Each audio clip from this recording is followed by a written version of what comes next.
Hello and welcome back to JVSCP, or if you're new here, welcome. I'm always asking you to throw suggestions down in the comments for us, and while you might think that's just, engagement baiting, it actually isn't. We do read all of them, they do end up on lists, but more than just putting your suggestions into other videos where they fit, we also want to do this, which is going to be an ongoing series of just reading your suggestions. So please keep suggesting SCPs to us, but, keep the length in mind a little bit, and maybe you'll be featured with a shout out in one of these videos. But with that, let's begin.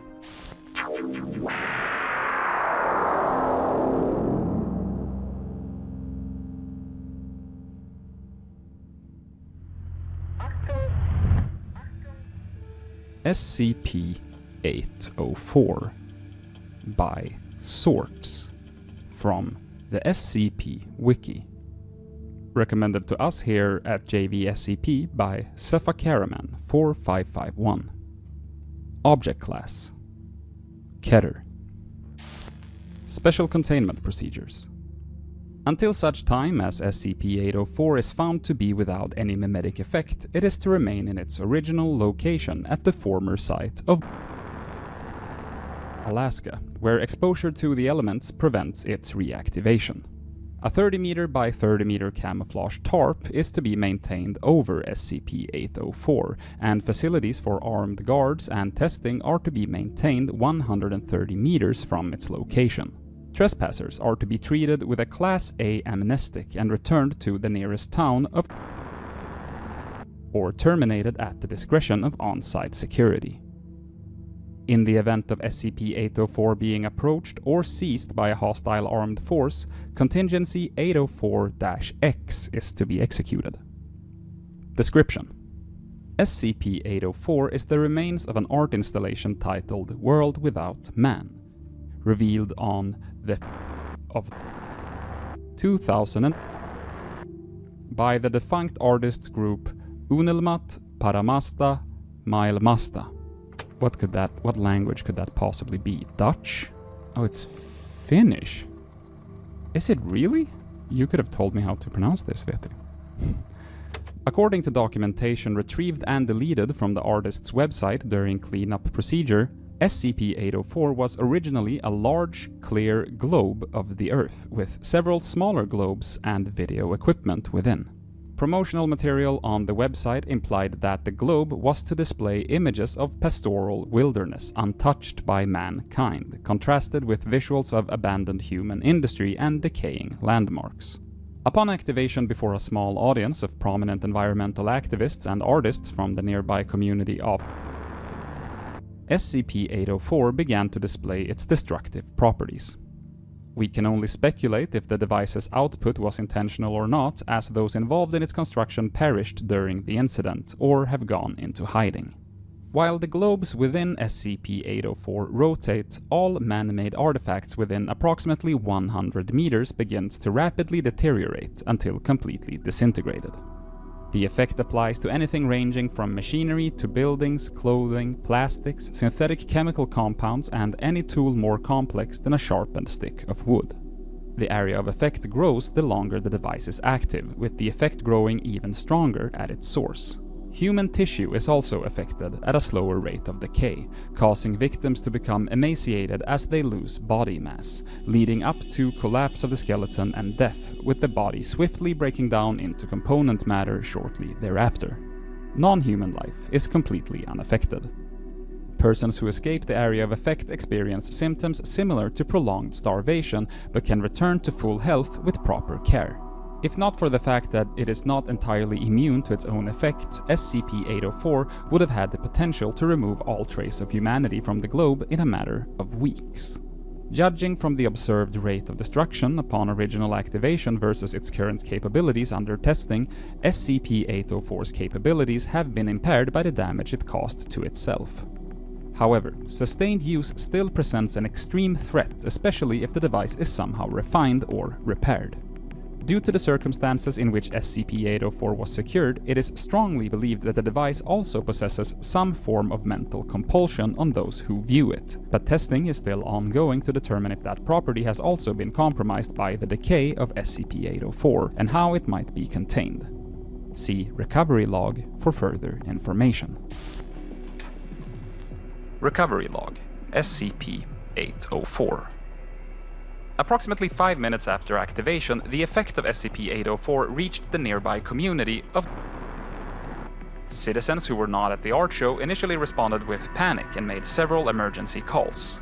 Due to the extreme remote location of the town, the first response was made by a small single-prop aircraft which arrived about 30 minutes later. Although the plane entered the area of effect and was quickly lost, the pilot did relay a radio message describing the swift and complete destruction of the town's buildings. At this point, the Foundation became aware of the situation and teams of agents were sent to investigate. By the time agents were able to arrive on scene, SCP-804 had been intermittently active for nearly 8 hours, and as a result, the town and everything in a radius of was wiped clean of any trace of human civilization. Upon arrival, one plane was immediately affected. Fortunately, the crew was able to make an emergency landing before the physical structure of the plane collapsed around them. Unfortunately, their equipment and clothing was also quickly disintegrated, exposing them to the extreme cold of northern Alaska. As a result, 6 agents had to be treated for hypothermia, but all are expected to return to duty with no lasting effects. After recovering the crew of the downed plane, agents set up a perimeter and were able to observe the epicenter of SCP-804's effect. The surviving population had crowded around the remains of the device. All subjects observed were severely emaciated and suffering from severe hypothermia. Exposure had only worsened the effect of SCP-804, and many subjects were observed with missing digits and even limbs. The survivors were approaching the device in teams of 2 to 3 to push at the single remaining globe within SCP-804's housing in order to maintain its effect. As each subject eventually succumbed and collapsed, another from the crowd of onlookers would shuffle forwards to take their place. Survivors were seen to be cheering and encouraging those who were maintaining the device until their turn to push the frosted globe came up, although such manual operation was not sufficient to maintain even the radius of the effect the device had achieved before damaging itself. Agents were authorized by O5 to open fire on the crowd. Although bullets experienced the same decay as any other artifact, their velocity was enough to strike lethal wounds before decomposition. When the remaining globe of SCP-804 ceased to spin, the effect ended and agents were able to move in and secure the device. Survivors attempted to resist but lacked the strength to impede Foundation agents and began to act in a disoriented manner once they were removed from SCP-804. With no adequate facilities remaining to provide shelter for them all, many survivors chose to simply lie down in the snow and die, while others attempted to provoke agents into using lethal force upon them. Those who were taken into custody refused to answer any questions and were able to refuse enough care that they did not recover from their physical decay. As exposure to the extreme elements of northern Alaska appears to adequately contain SCP-804 by freezing its remaining machinery in place, it was decided to leave the device on site and under guard along with it. In the unlikely event that a hostile faction attempts to secure the device. Addendum. SCP-804 is not to be contained within any Foundation facility until it is certain that we will be able to prevent anyone from being compelled to activate or maintain the rotation of the globe. Even a few minutes of SCP-804's effect could destroy its own containment and seriously compromise any other containment nearby. Contingency 804-X.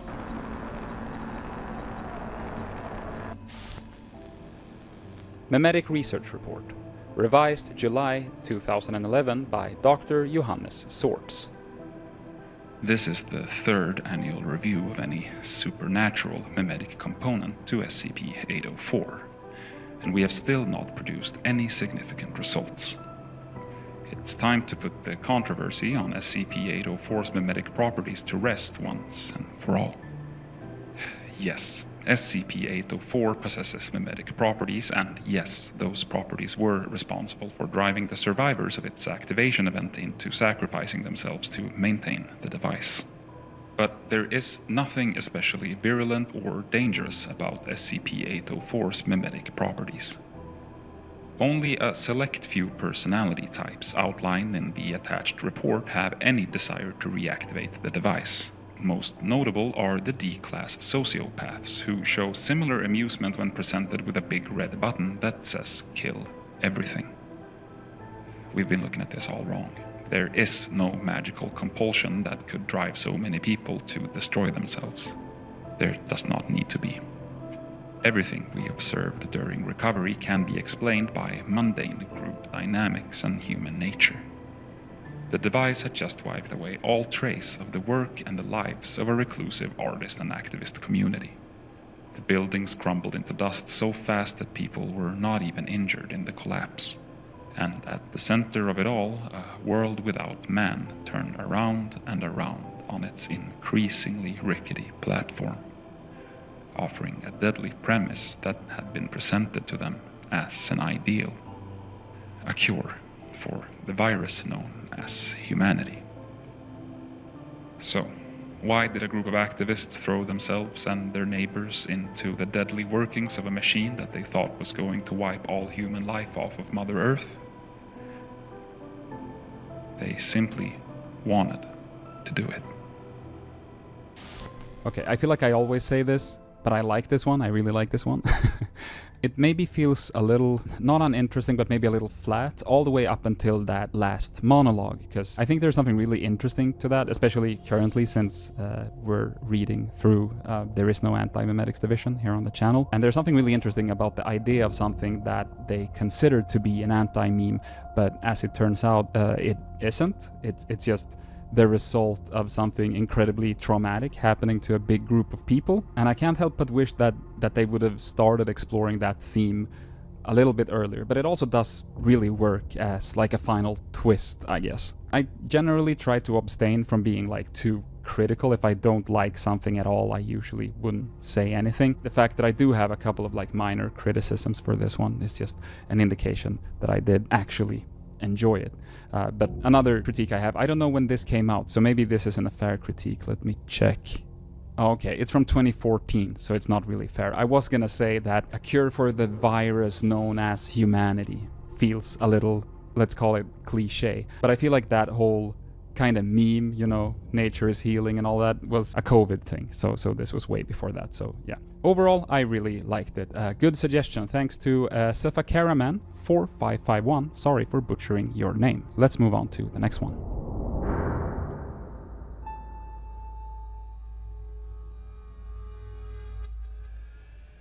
SCP-2602, which used to be a library, by Communism Will Win, from the SCP Wiki, which was recommended to us here at JVSCP by 100 No Dog. Library class.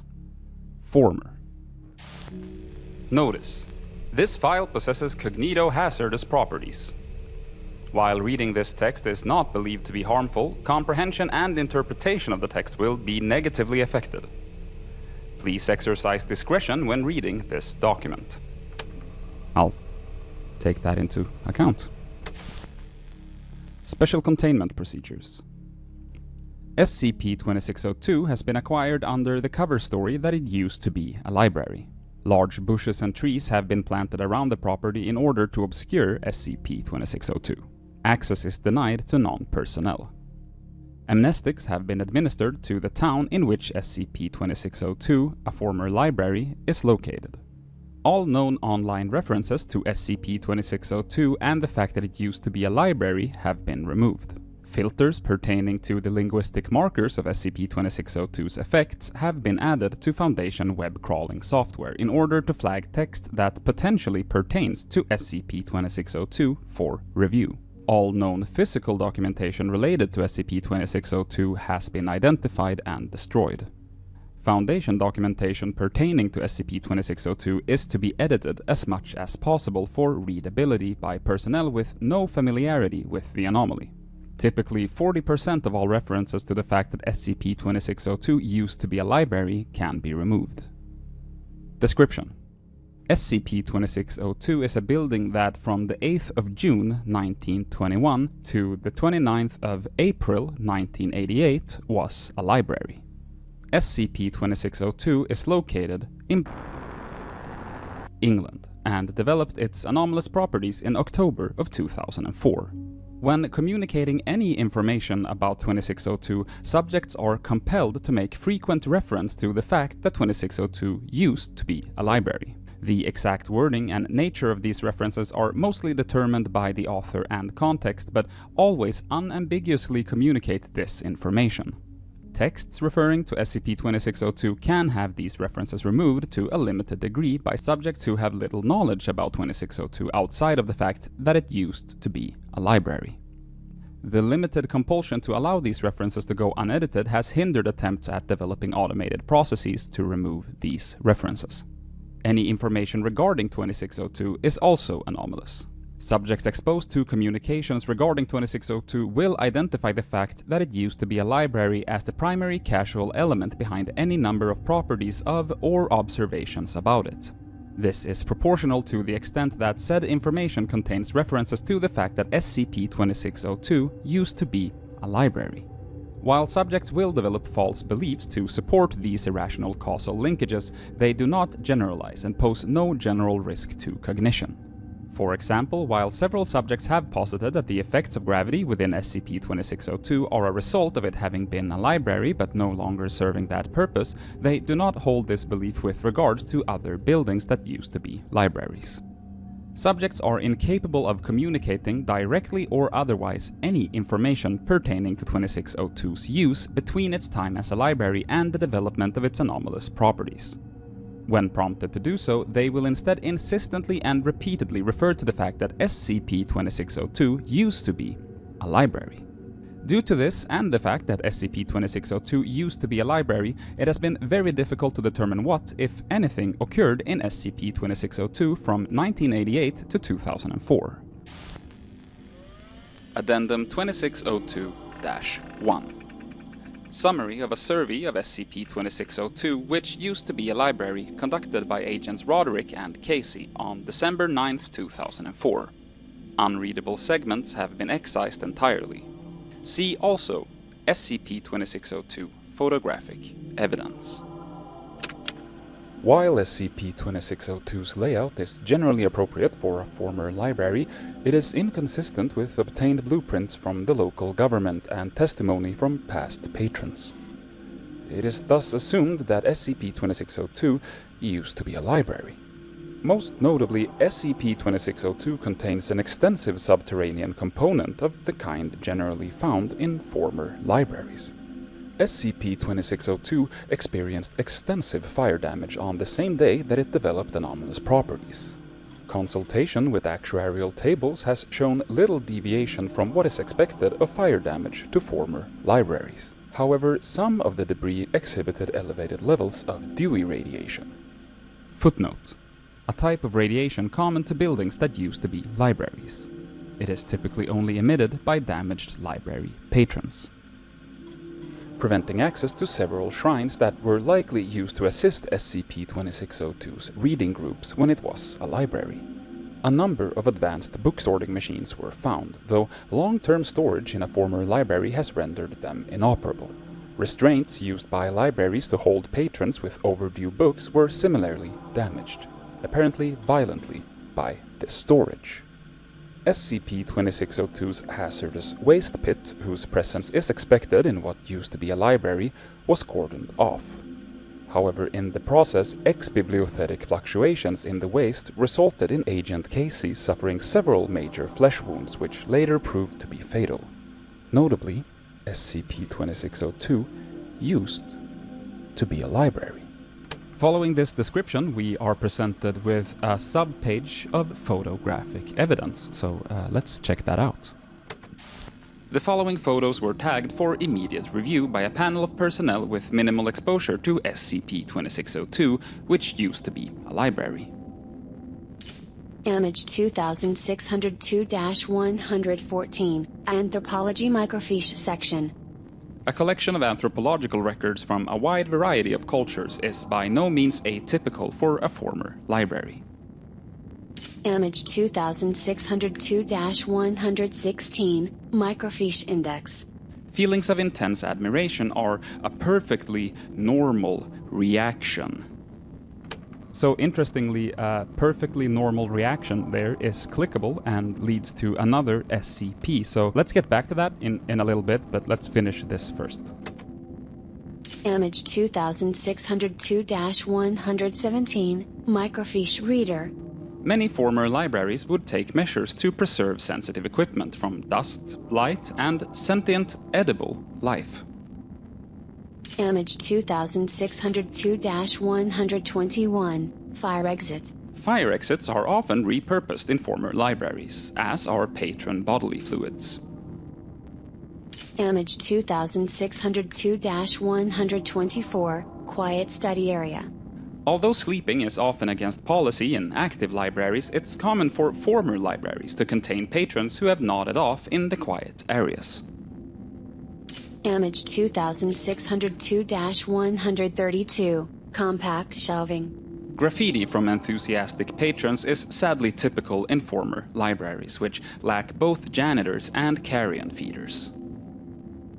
Image 2602-142, Exbibliothetic Possession. It's perfectly normal and arguably quite convenient for circulation carts to levitate in the presence of dewy radiation, typical of former libraries. Image 2602-133, Library Stacks. Collapsible shelving is typical in former libraries with space considerations. Conclusions. As evidenced by the fact that SCP-2602 used to be a library and was formerly a library, it is probable that SCP-2602 used to be a library. It is likely that, shortly after it ceased to be a library, SCP-2602 was previously a library. This likely served to highlight the fact that SCP-2602 used to be a library and obscure that SCP-2602 used to be a library. I think this is one of my favorite ones that we've read on this channel, to be honest. I actually really like this one, because this strikes like a great balance for me between mundane, somewhat comedic, but still while maintaining that sort of spookiness, right? Because I feel like there are some articles like this that lean a little maybe too heavily into the wacky comedy stuff. Like, even though I personally love that, I definitely see how you could argue that it doesn't fully maybe like fit into the SCP universe, even though you could of course definitely argue the opposite as well, but you hopefully get what I'm saying. But this one really like walks that balance very well, because it is goofy enough, you know, the whole having to repeat that it used to be a library, which, by the way, if you didn't catch that, this SCP used to be a library, but it also has these great photos, which obviously today reminds me of the back rooms without feeling derivative. And I mean, if I had to guess, this was probably before the back rooms. Even if it wasn't, that doesn't really matter. But let's get back to that one link. So back when we were looking at the photos, again, like I mentioned, under one of them, it says, feelings of intense admiration are a perfectly normal reaction to the organizational aplomb of a former library, and perfectly normal reaction is a link leading to another SCP. And while I wasn't planning for this, let's read it. Let's see what it is.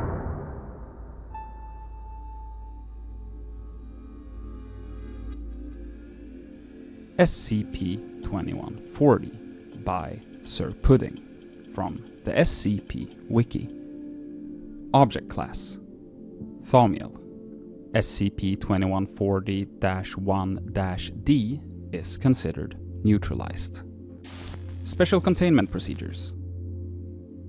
SCP-2140 poses no threat to Foundation personnel.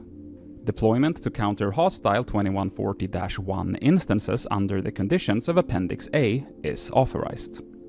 Expanded deployment against other threats must be approved on a case-by-case basis by O5 Command and the Ethics Committee. Every possible effort should be made to prevent creation or discovery of additional instances.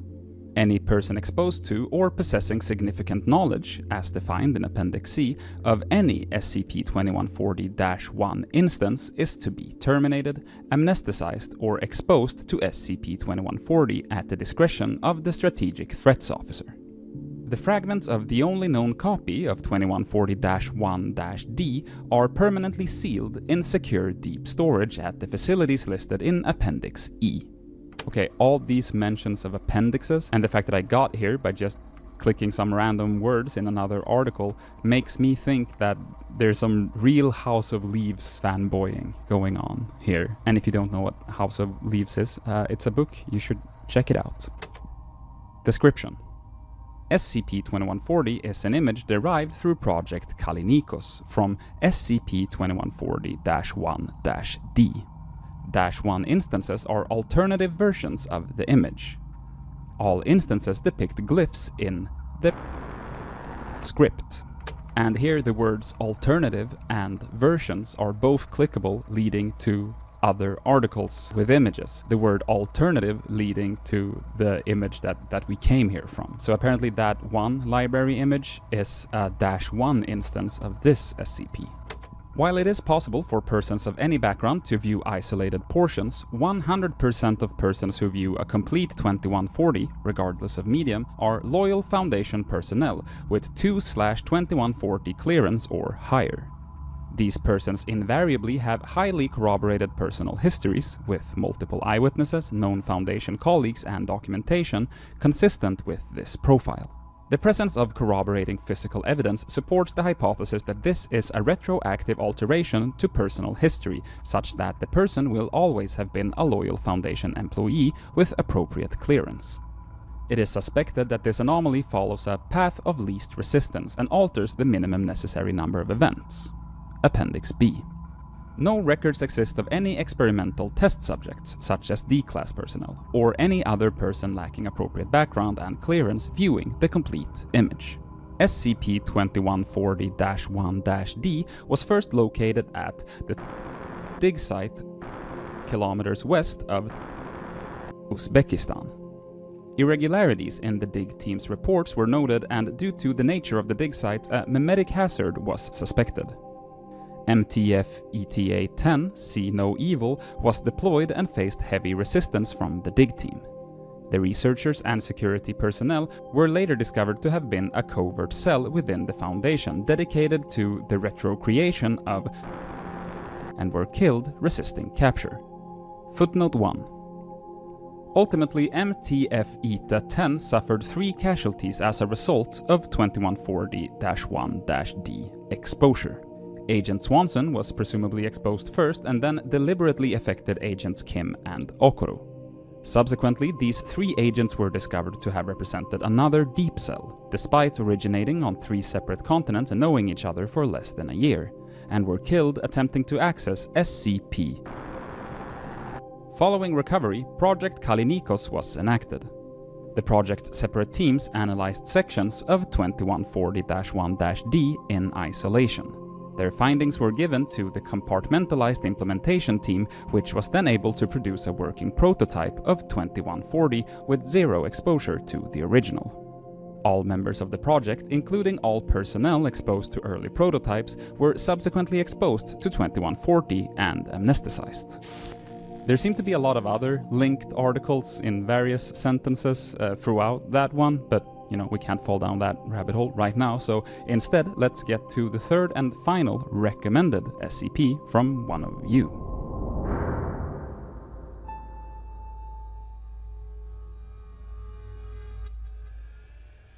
SCP-4334 by Wildman8 on the SCP Wiki. Recommended to us here at JVSCP by Lucy Eats Sneckers 2756. Object Class: Safe.